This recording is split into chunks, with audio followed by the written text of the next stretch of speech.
እነሆ መቆያ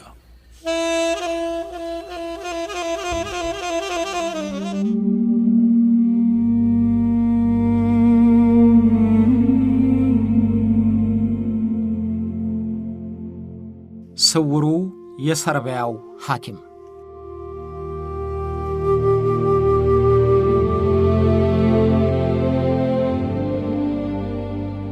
ወይዘሮ ዘላን ካራዲች በስጋትና በተመስጦ ከተቀመጡበት ቤታቸው ሐምሌ 14 ቀን 2000 ዓመተ ምህረት ስልክ ተደወለላቸው።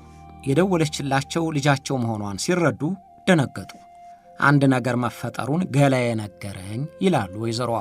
እውነትም አንድ ነገር ተፈጥሮ ነበር። ባለቤታቸው ራዳቫን ካራዲች ተይዘዋል። ባላቸው 13 ዓመታት ከሰው ተገልለው ከተከታታዮቻቸው ተሰውረው እና ተደብቀው ከሚኖሩበት በጠቋሚ የመያዛቸውን መርዶ በስልክ ሰሙ። ወይዘሮ ካራዲች እውነታቸውን ይሁን ውሸታቸውን እግዚአብሔር ይወቅላቸው እንጂ 13 ዓመታት ሙሉ ባላቸው የት እንደሚኖሩ እምንስ እንደደረሱ አላውቅም ባይ ናቸው። ቀደም ሲል እባክህ እጅህን ስጥና ከሐሳብና ውዝዋዜ አውጣን የሚል የተማጽኖ መልእክት በጋዜጣና ቴሌቪዥን አስተላልፈው ነበር። በዘር ማጥፋት ወንጀል ተጠያቂ ሆነው ካራዲችን ያየህ ና ወዲህ በለኝ እየተባለ የሚፈለጉትን የቀድሞ ፕሬዝዳንት ለሆኑት ባላቸው መልእክቱን ያስተላለፉት ተገደው ይሁን ወይም መሞት መዳናቸውን ባለማወቃቸው እውነትም ተጨንቀው ይሁን በጊዜው አልተገለጸም። የሰርቢስካ የቀድሞ ፕሬዝዳንት ራዳቫን ካራዲች በሚስታቸው ተማጽኖ ሳይሆን በጠቋሚ እጃቸው ተያዘ። መያዙን ስሰማ ደነገጥሁ፣ ተደናገርሁ።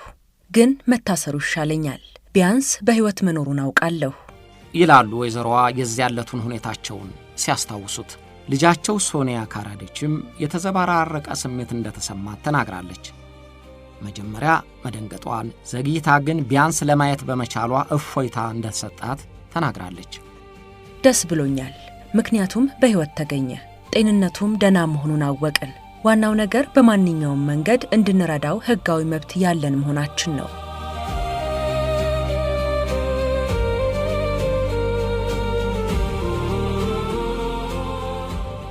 ቦስኒያ በርስ በርስ የጦርነት እሳት በምትለበለብበት ጊዜ የሰርቢስካው ፕሬዝዳንት ራዳቫን ካራዲች ነበሩ። ከ4 ዓመታት ሥልጣን ቆይታ በኋላ በቦስኒያ ለደረሰው ጥፋት ሁሉ ተጠያቂ ሆነው ሥልጣናቸውን ለቀቁ። ለአንድ ዓመት ያህል በየአደባባዩ ከታዩ በኋላ የጦር ወንጀለኛ ተብለው ይፈለጉ ጀመር። ኔቶ፣ ሲአይኤ፣ የሰርብ ፖሊስና ደህንነት አንገታቸውን ጨምድደው ለሄጉ ዓለም አቀፍ ፍርድ ቤት ሊያቀርቧቸው አሳደዷቸው። ግን አላገኟቸውም። ጠፉ። ካራዲች እጢሁኑ ስምጥ ተሰወሩ። 13 ዓመታት ሙሉ ያርጉ መቂውረዱ አሳዳጆቻቸው ሊያውቁ አልቻሉም። በዚያን ጊዜ የ64 ዓመት ዕድሜ የነበራቸው ካራዲች ግን እዚያው በነፍስ በሚፈለጉበት በገዙበትና በነዱበት በታጀቡበትና ባዘዙበት በየአደባባዩ መፈክር ባሰሙበት ጀንበር በወጣች ቁጥር በቴሌቪዥን በሚታዩበት ከተማ ማንም ሳያውቃቸው ይኖሩ ነበር። ወደ ቤልግሬድም ወደ ሌሎች የቀድሞ ዩጎዝላቪያ ከተሞችም ወደ ጎረቤት ሀገር ከተሞችም እየተዘዋወሩ እዚያው ሀገራቸው ውስጥ የሆዳቸውን በሆዳቸው ይዘው ኖሩ። በቤልግሬድ የአማራጭ መድኃኒቶች አገልግሎት የሚሰጥ ክሊኒክ አቋቁመው እያከሙ ስልጠና እየሰጡ በሴሚናርና በጉባኤዎች እየተሳተፉ የእግር ኳስ ውድድሮችንም በየስታዲየሙ እየተከታተሉ ለ13 ዓመታት ሲኖሩ ማንም ሳያውቃቸው ቆዩ። ቀድሞም ቢሆን ካራዲች ግንባራቸውን አጋምሶ የወረደ የተዘናፈለ ጸጉር ነበራቸው። ሲያበጥሩትም ወደፊታቸው ከንበል ያደርጉታል። በኋላ ካዳኞቻቸው ለመሰወር ሲፈልጉ ጸጉራቸውን አስረዝመውና ጎንጉነው ወደ ኋላ በጸጉር ማስያዣ አስያዙት። ፊታቸው በሙሉ በረጅም ጺም ተሸፈነ። አይናቸው ላይ ትልቅ መነጽር አደረጉበት። ካፍንጫቸው በስተቀር የሳቸው የሚመስል ምንም ምልክት እንዳይኖር አድርገው ገጻቸውን ለወጡት። ቀድሞ የሚለብሱትን አይነት ኮት፣ ሸሚዝ አይጠቀሙም። ጠቆር ያለ ወጥ ሆኖ የተሰፋ ጉርድ ሸሚዝና አጠር ያለ ሱሪ፣ ነጠላ ጫማ ያዘወትራሉ። ሽበት ያጠለቀው በስቶና ተንጀርግጎ የሚታየው ጺማቸውና ጸጉራቸው፣ አጠር ያለው ሱሪያቸውና ጥብቆ መሳይ ሸሚዛቸው ከንቷን ዓለም ንቀው የወዲያኛውን ዓለም የሚናፍቅ መናኝ አስመስሏቸው ነበር። ስማቸውን ዶክተር ዴርጋን ዴቪድ ዴቪች ብለውታል። በየካርዳቸውም ላይ ዲዲ ዴቪድ የሚል ስም አሳትመዋል። በራሳቸው ክሊኒክ የወሲብ ችግርና የአእምሮ መዛነፍ ችግር ያለባቸውን ሰዎች የአማራጭ መድኃኒት ሕክምና እየሰጡ በርካታ ደንበኛ አፍርተዋል። ዝነኛም ሆነዋል። ለነገሩ ሕክምናው የሰለጠኑበት ሙያ ነው። ማንም ግን እኛ አዛውንት የጦር ወንጀለኛ ሆነው በኃያላን ሀገሮች ጭምር በእግር በፈረስ የሚፈለጉ መሆናቸውን እንኳን ሊያውቁ እየጠረጠሩ አልነበሩም።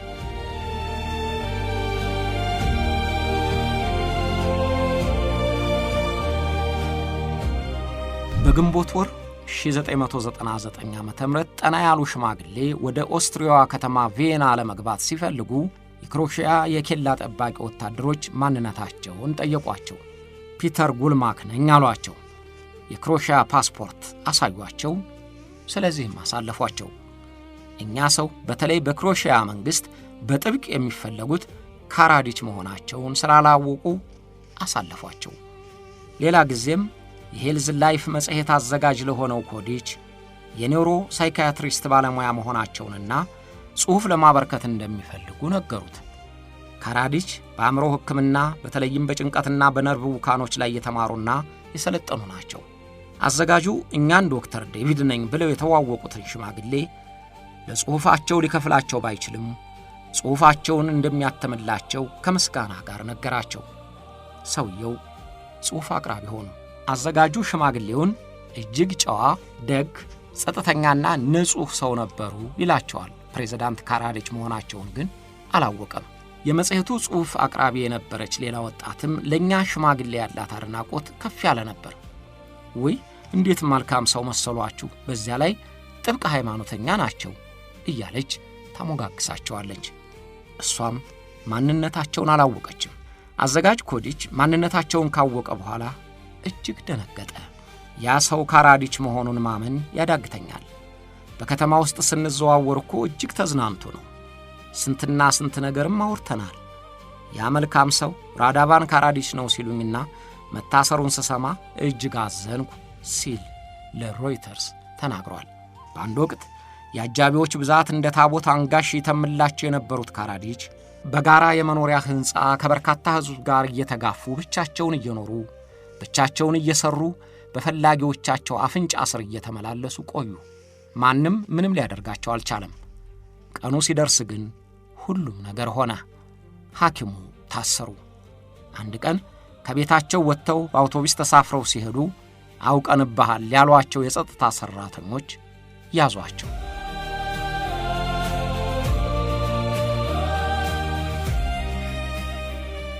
ፕሬዝዳንት ካራዲች እንዴት ሊደረስባቸው እንደቻለ እስካሁን የተረጋገጠ ማስረጃ አልተመዘገበም። ቀደም ሲል የሰርቢያ የጸጥታ ሠራተኞች ፈልገው እንዳገኟቸው ሲገለጽ ቆይቶ ነበር። በኋላ የተደረሰባቸው በውጪ የስለላ ድርጅቶች ጥቆማ ነው ተባለ። ቆይቶ የወጡ ዘገባዎች ደግሞ የካራዲችን ማንነት የጠቆሙት ምስጢራቸውን ከሚያውቁ ጥቂት ሰዎች ሁለቱ ናቸው ተብሏል። የጦር አዛዣቸው የነበሩት ጀነራል ራቲክ ሚላዴችም ከኔቶ ጋር የራሳቸውን ዕጣ ፈንታ ለመደራደር ሲሉ ጠቁመውባቸዋል የሚሉም አሉ። የተጠረጠሩት ሰዎች ካራዲችን ለጠቆመ ይሰጣል የተባለውን ገንዘብ ሲጠይቁ ስለታዩ የሰርብ ፖሊስም ሆነ የውጭ የስለላ ድርጅት እንዳልደረሱባቸው ተገምቷል። እንዲህ ከሆነ የካራዲች መገኘት ከሳዳም ሁሴን የሚለየው ሳዳም ሁሴን በሰዎቻቸው ያልተከዱ ሲሆን ካራዲች ግን በሚያምኗቸው ሰዎች መከዳታቸው ነው። ራዳቫን ካራዲች ምንም እንኳን ተደብቀው ዶክተር ዳቪች ሆነው ራሳቸውን ሰውረው ቢቆዩም ያደረጉት ሁሉ የነበረውን ራዳቫን ካራዲች ሆነው ከሚሰሩት የተለየ እንዳልሆነ እጃቸው ከተያዘ በኋላ ተናግረዋል። እንደ ዶክተር ዳቪች ሆኜ ስኖር ራዳቫን ካራዲች የማያደርገውን ተግባር አላደረግኩም። ራዳቫን ካራዲች በሳይንሳዊ መንገድ መድኃኒቶች ላይ የሰለጠነ ዶክተር ነው። ዶክተር ዳቪች ደግሞ ለ1000 ዓመታት ያህል የነበሩ መድኃኒቶችን የሚፈትሽ ሆነ። ሁለቱም መድኃኒቶች ተመሳሳይና ሊተገበሩ የሚገባቸው ናቸው። ስለዚህ ዶክተር ዳቪች ራዳቫን ካራዲች ነበር፣ ወይም ካራዲች ዶክተር ዳቪች ነበር።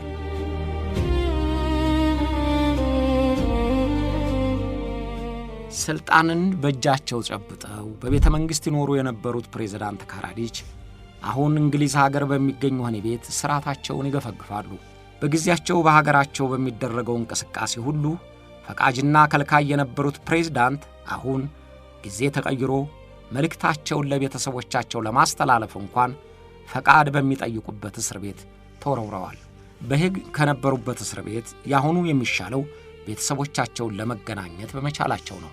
በዓለም አቀፉ የወንጀል ፍርድ ቤት በሚከራከሩበት ጊዜ ከነበሩበት የሄግ እስር ቤት አሁን ወዳሉበት እስር ቤት የተላለፉት የመጨረሻው ፍርድ ከተወሰነባቸው በኋላ ነበር። ካራዲች እጃቸው ከተያዘ በኋላ በቤልግሬድ ፍርድ ቤት ቀርበው ተላልፈው እንዲሰጡ በመወሰኑ ወደ ሄግ ዓለም አቀፍ ፍርድ ቤት ተላለፉ።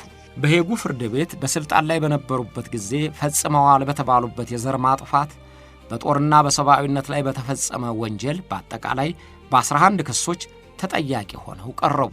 ዘርንና ፖለቲካን፣ ሃይማኖትን መሠረት ባደረገ የግድያ፣ የማሰቃየት፣ የማፈናቀል ወንጀል ፈጽመሃል ተባሉ።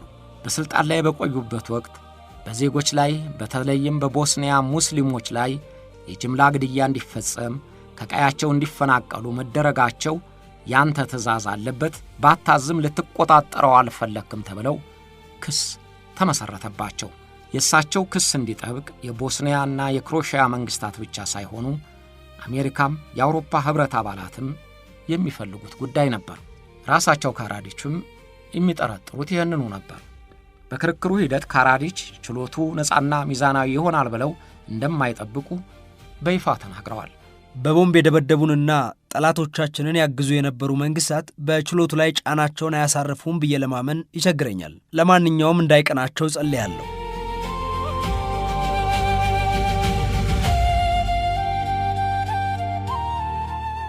የቀድሞው ፕሬዝዳንት ካራዲች የቀረበባቸውን ክስ በሙሉ ሐሰት ነው አሉ።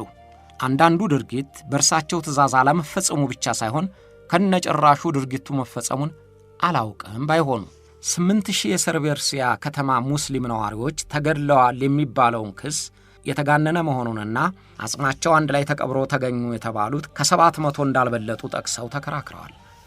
ከሳሾቼ በሳተላይትና በመርማሪዎች ፈትሸናል ካሉ የሌሎቹን አስከሬን ለምን አላገኙትም ብለው አቃቢ ሕጉን ሞግተዋል። ቀይ መስቀል እንኳን ጠፉ ብሎ ያወጣቸው 3016 ናቸው። ከነዚያ ውስጥ በቀጣዩ ምርጫ ስማቸው ተመዝግቦ መገኘታቸው እየታወቀ 8000 ተገድለዋል እያሉ ለምን ይዋሻሉ እያሉ መልስ ሰጥተዋል።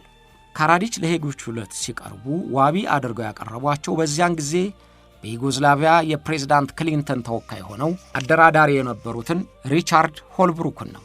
ሪቻርድ ሆልብሩክ የተባበሩት መንግሥታት ድርጅትንና ዓለም አቀፍ ማኅበረሰቡን ወክለው ከእርሳቸው ጋር የደረሱበትን ስምምነት አንስተዋል።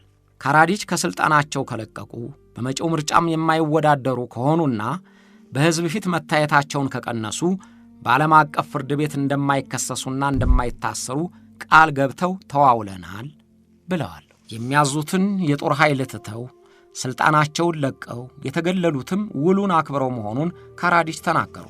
ስለዚህ ተከድቻለሁ አሉ። የተባበሩት መንግሥታት ድርጅት ከዳኝ፣ ሆልብሩክ አጭበረበረኝ ይላሉ። ሆልብሩክ ግን እንዲያ ያለ ውለታ ጭራሹኑ አልተዋዋልኩም ብለው ዘግተዋል። እንዲያውም ካራዲች ሲያዙ የአውሮፓው ቢንላደን ተያዘ ብለው ደስታቸውን ገልጸው ነበር። እውነት ከማንኞቹ ዘንድ እንደሆነች በጊዜው አልታወቀም። ምናልባት አሜሪካ በኔቶ ጥላ ስር ተከልላ ያስቸግሯትንና ዓለም አቀፍ ጩኸት ያቀጣጠሉትን ካራዲችን የሞራልና የሐቀኝነት ጥያቄን ረግጣ የተዋዋላቸውን ውል ቀዳ እንዲታስሩ አድርጋ ይሆናል። ወይም ካራዲች ዋሽተው ይሆናል። ይሁንና የተባበሩት መንግሥታት ድርጅትና አሜሪካ በካራዲች ላይ ያደረጉትን ደፍሮ መናገር ባይቻልም ግን በተለያዩ ጊዜያት የተስማሙበትን ውል እየከዱ ፍላጎታቸውን እንደሚያስፈጽሙ በሳሙኤል ዶና በቻርልስ ቴለር ላይ የወሰዱት አቋም ያስታውስባቸዋል። እንዲያው ስታስቡት ትላለች ልጃቸው ሶኒያ ካራዲች። እንዲያው ስታስቡት ስምምነት ባይኖር ኖሮ ለምን ብሎ ስልጣኑን ይለቃል? የጦር ኃይሉ በእጁ ነው። ጦርነቱ አልቋል። ዋስትና ሳይኖረው እንዴት ያለ ሞኝ ቢሆን ፕሬዝዳንቱ ስልጣኑን ይለቃል?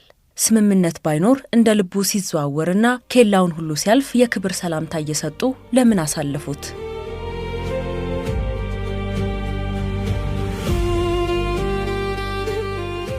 ራዳቫን ካራዲች በቦስኒያ የተደረገው ጦርነት የተወሰደውም እርምጃ ራስን ለመከላከል ያለሞት ባይ ተጋዳይነት ተግባር በመሆኑ ፍትሃዊ እርምጃ ነው ብለው ተከራክረዋል።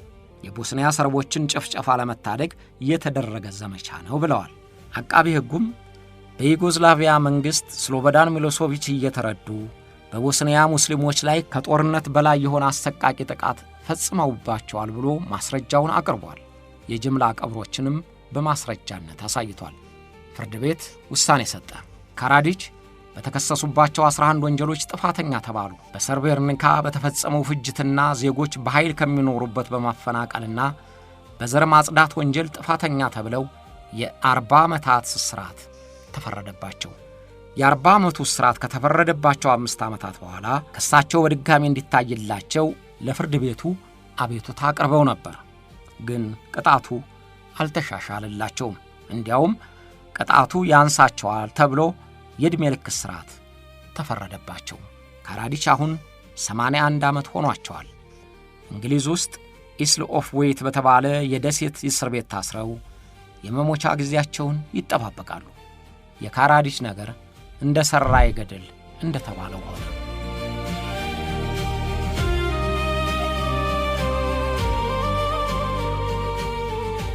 በዚያን ጊዜም ሆነ አሁን በቦስኒያ የሚሰማውና የሚታየው ዓመታት ቀብረውት ያለፉት የቁርሾና የበቀል ስሜት ነው።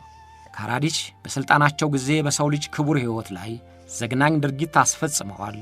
እርሳቸው እንደሚሉት የማያውቁትም ቢሆን እንኳን ሥልጣናቸው በሚሰጣቸው መብት ጥፋቱን ሊቆጣጠሩ ባለመቻላቸው ከተጠያቂነት አልዳኑም።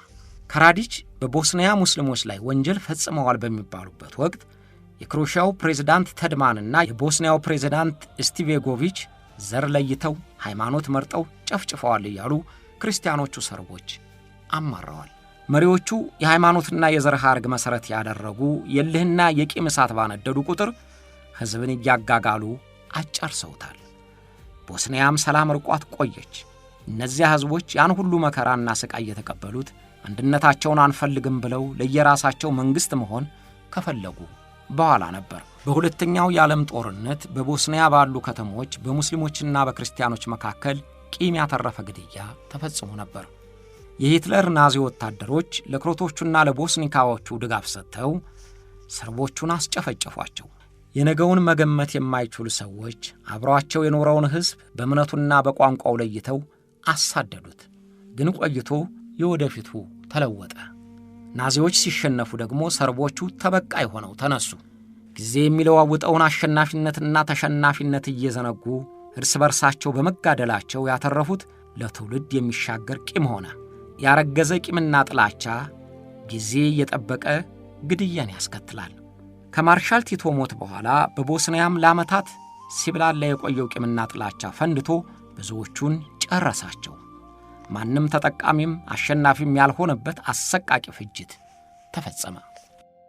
Now we are totally alone. Only God is with us. We used to survive even in በአሁኑ ጊዜ ለብቻችን የቆምነው እግዚአብሔር ብቻ ነው ከኛ ጋር ያለው። በአንደኛው የዓለም ጦርነት ጊዜ ከሃንጋሪያን ጋር ለ4 ዓመታት ከሂትለርም ጋር ለ4 ዓመታት ተዋግተን ነጻነታችንን አስከብረናል። ሕዝቦቻችን ለክብራቸው፣ ለነጻነታቸው፣ ለመንግሥታቸውና ለሉዓላዊነታቸው ይፋለማሉ። እጃቸውን አይሰጡም።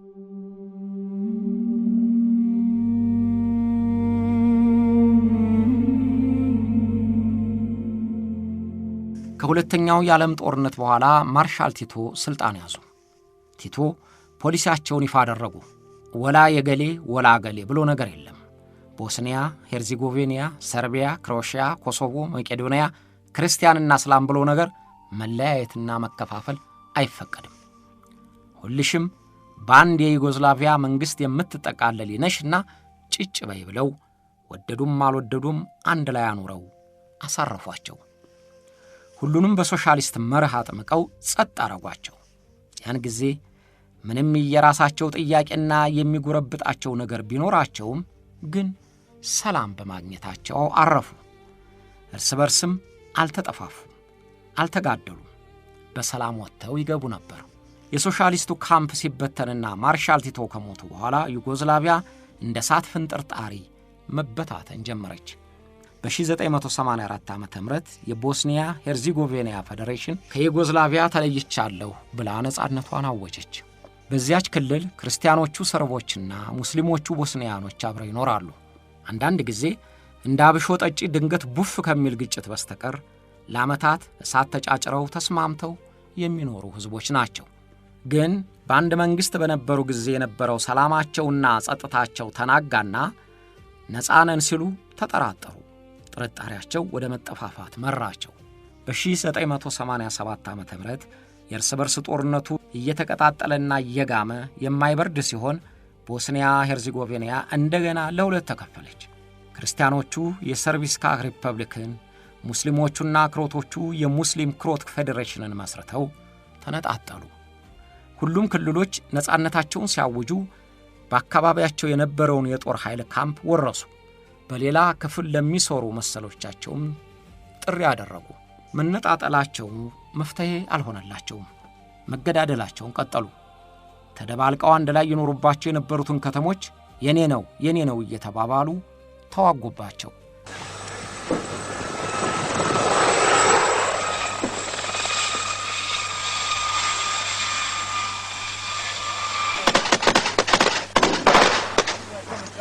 ሲጋደሉም የዘግናኙነቱ ነገር መለኪያ አይገኝለትም። አንዱ ሌላውን ባሰቃቂና ባስነዋሪ ግድያ በልጦ ለመታየት የሚወዳደሩ ይመስሉ ነበር። ሬሳ ይጎትታሉ፣ በአንድ ጉድጓድ አጭቀው ይቀብራሉ።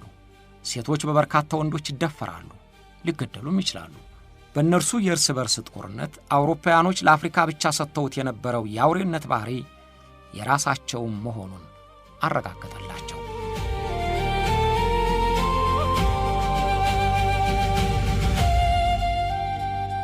በአብዛኛው ሰርቦች የሚኖሩባት ሰርቢስካ ሪፐብሊክ ሆና ስትቋቋም ራዳቫን ካራዲች የመጀመሪያው ፕሬዝዳንት ሆነው ተመረጡ።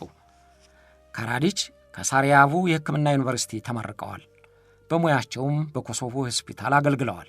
ወደ ፖለቲካ የገቡት ከ1982 ዓ.ም በኋላ ነው። ከሁለት ዓመታት በኋላ ፕሬዝዳንት ሆኑ። አዲስ የመገባበያ ገንዘብ ከማስለመድ ጀምሮ የሪፐብሊኩን ወታደሮች እስከ ማደራጀት ድረስ ከባድ ጥረት ማድረግ ነበረባቸው። አዲስ መዋቅር ደግሞ ሁልጊዜም ለጀማሪው ፈተና ነው። በተደላደለ መንገድ መምራት ቀላል ነው። አንድ ቀን ለእናታቸው አዲሱን የሰርቢያን ገንዘብ ሲያሳዩአቸው ውይ ራዳቫንን ይህ ገንዘብ ዕቃ ይገዛል ማለታቸውን ጋዜጦች በጊዜው አትመውት ነበር። ካራዲች እነዚህን ከመሰሉ ችግሮች ተጋፍጠውና በማደራጀት ላይ እንዳሉ ጥላቻ የወለደው የቃላት መናቆር ፓርላማው ድረስ ዘለቀ። Neprijatelju, nego molim da ozbiljno shvatite tumačenje političke volje srpskog naroda koji ovdje zastupa Srpska demokratska stranka i Srpski pokret obnove, a poneki Srbini iz drugih stranaka. ለሁላችሁም የፓርላማ አባላት ለማስተላለፍ የምፈልገው ክሮቾችና ሙስሊሞች የሚጠቅማቸውን ውሳኔ ብታሳልፉ ማፈሪያ ትሆናላችሁ። በቦስኒያ ሄርዞጎቪና ያሉ ሰርቦችን ሉዓላዊነት መብት ማወቅ አለባችሁ። እንደገና የማሳስባችሁ የሰርብ ህዝቦችን ፍላጎት በቂ ትርጉም እንድትሰጡት ነው። እባካችሁ በትኩረት አስቡበት። አሁን የምትሰሩት ትክክል አይደለም። በስሎቬኒያና ክሮሺያ ያጋጠማቸው መጥፎ መንገድ እንዲደገም ታደርጋላችሁ። ቦስኒያና ሄርዞጎቪናን ወደ ገሃነብ እየከተታችኋት እንደሆነ አስቡ። ሙስሊሞችንም ለመከራ እያዘጋጃችኋቸው ነው። ምክንያቱም ሙስሊሞች ጦርነት ቢነሳ ራሳቸውን መከላከል አይችሉም። Kako se može spriječiti rat u Hrvatskoj, pogotovo tamo u rubnim krajevima gdje su na dodiru Srbi i Hrvati, čije su se dvije političke volje sudarile?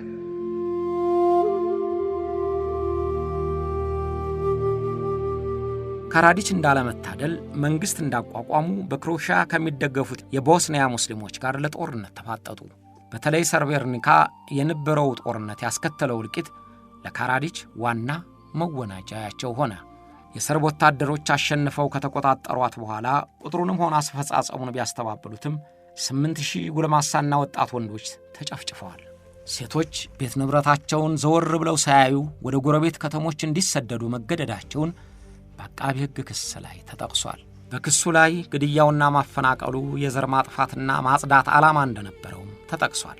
ሰርቦች ግን በሰላማዊ ሕዝቦች ጋር በተደረገ ስምምነት በፈቃዳቸው ከአካባቢው ለቀቁ እንጂ አልተገደዱም ብለው ይናገራሉ። በዚያን ጊዜ ከአንድ ከተማ ክርስቲያኖቹ ከበዙ ሙስሊሞቹ ለቀው እንዲሄዱ ይገደዳሉ። ሙስሊሞቹ ከሚበዙበት ከተማ ክርስቲያኖቹ ለቀው ይሄዳሉ።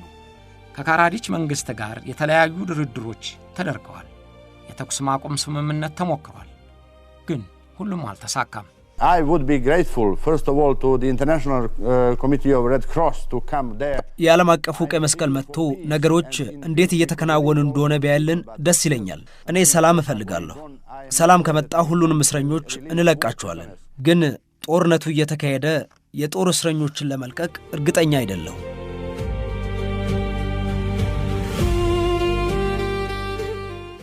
እንዲያ የሆኑ ሃይማኖትና ዘርን ሰበብ እያደረጉ የ4 ዓመት ዘግናኙ የመጨራረስ ታሪካቸው በኔቶ የጦር ኃይል አስከባሪነት ቆመ። ጦርነቱ ሲቋረጥ የካራዲች ስልጣን ዘመንም በኔቶ ጫና ተቋረጠ።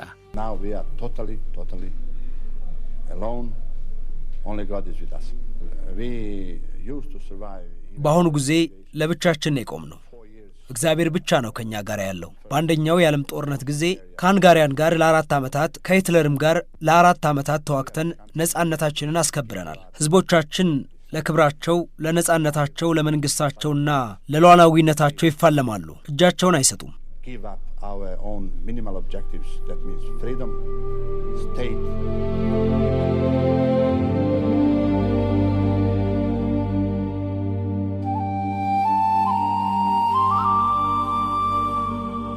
ካራዲች ሙያቸው ሕክምና ቢሆንም በፍላጎትና ስሜታቸው የኪነ ጥበብ ሰው ናቸው። የታወቁ ገጣሚና የባህል የሙዚቃ መሳሪያ ተጫዋች ናቸው። በተለይም ከኛ ሀገር መስንቆ የሚመሳሰለውን የጭራ ሙዚቃ መሳሪያ እየተጫወቱ ማንጎራጎር ያስደስታቸዋል። በዜማቸው የሰርቢያን መልክዓ ምድርና ለሌላው መስዋዕት የመሆንን ክቡርነት የሚያወድስ ግጥሞች ይደረድራሉ።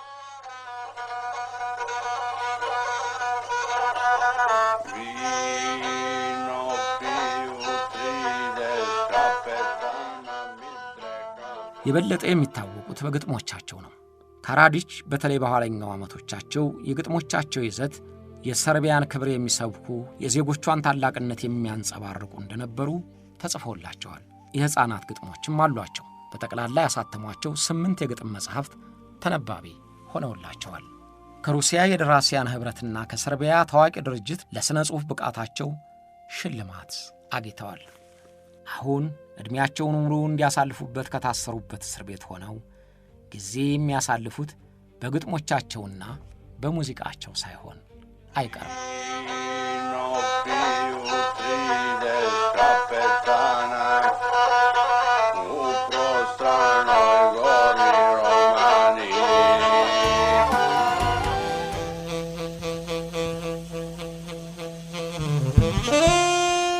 አብራችሁን ስለቆያችሁ እናመሰግናለን።